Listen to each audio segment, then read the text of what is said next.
Mon conseil entrepreneur, il va peut-être pas plaire à tout le monde, mais je suis absolument persuadée que la priorité de l'entrepreneur, c'est de trouver des clients et de fidéliser ses clients, qu'ils soient contents et que du coup, bah voilà, ça soit fluide dans le développement de l'entreprise. Et en France, je trouve qu'on donne beaucoup le conseil d'aller chercher des levées de fonds, d'aller chercher des subventions. C'est super, c'est très bien, ça aide. Mais une subvention ou une levée de fonds, ça vient qu'une fois, alors que le client, il revient. Donc c'est une double source de financement de l'entreprise. Voilà, pour moi, ça c'est vraiment important.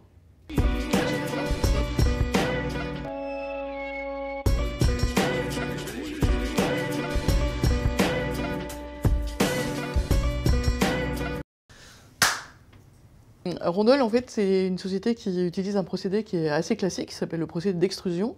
Et ce procédé, il a été développé il y a une petite centaine d'années par les Italiens pour faire des spaghettis, par les Suisses pour faire du chocolat et par les Allemands pour faire des canons de fusil. Et puis, 50 ans plus tard, il y a eu une première révolution quand les matières plastiques sont arrivées sur le marché. Et aujourd'hui, on passe à la deuxième révolution qui est d'essayer de miniaturiser ce process pour permettre de transformer des matières qui valent très très cher en très petites quantités. Et c'est là que Rondol arrive.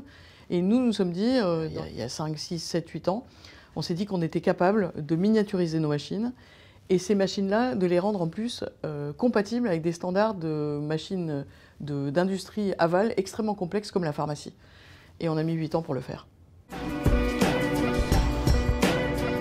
La plus grosse galère, c'est le cash. Vraiment, les fins de mois, payer les salaires, c'est juste l'enfer. Donc d'ailleurs, mon associé principal et moi, on n'est pas rémunérés. On a des activités à côté justement pour être rémunérés. Et donc ce cash nous a amené à être extrêmement inventifs et d'aller chercher parfois des clients qui avaient absolument rien à voir avec ce qu'on imaginait. Alors ça, c'est une question difficile parce que en fait, Rondol, c'est vraiment une start-up.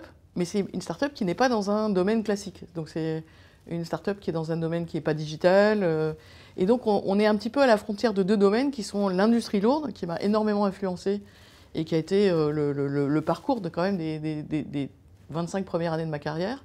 Et là, bah, je pense que je ne surprendrai personne en disant que j'ai été très inspirée par la personne avec qui j'ai monté le World Materials Forum, Philippe Barin, qui est très connu en France. Et puis il y a quelqu'un d'autre qui m'inspire et qui m'a beaucoup appris depuis quelques années, qui est aussi un partenaire du World Materials Forum, qui s'appelle Robert Friedland et qui est un entrepreneur, un multi-entrepreneur qui a fait des choses absolument incroyables, qui a commencé par être co-entrepreneur avec Steve Jobs dans Apple et qui est surtout connu maintenant dans la mine où il a monté un groupe qui s'appelle Ivanhoe. Et c'est un beau complément d'inspiration. On est très heureux là à Rondol, quand on vient de faire cette levée de fonds à Boston. On va pouvoir ouvrir d'ici quelques mois 2 filiales. Donc on aura toujours notre siège à Nancy. On aura une filiale à Boston aux États-Unis et puis l'autre à Belfast en Royaume-Uni. Donc on est très content de pouvoir ouvrir ces 2 premières filiales. Et vraiment mon rêve, c'est que dans les 2 ans qui viennent, on en ouvre une autre à Singapour et une autre en Californie. Voilà.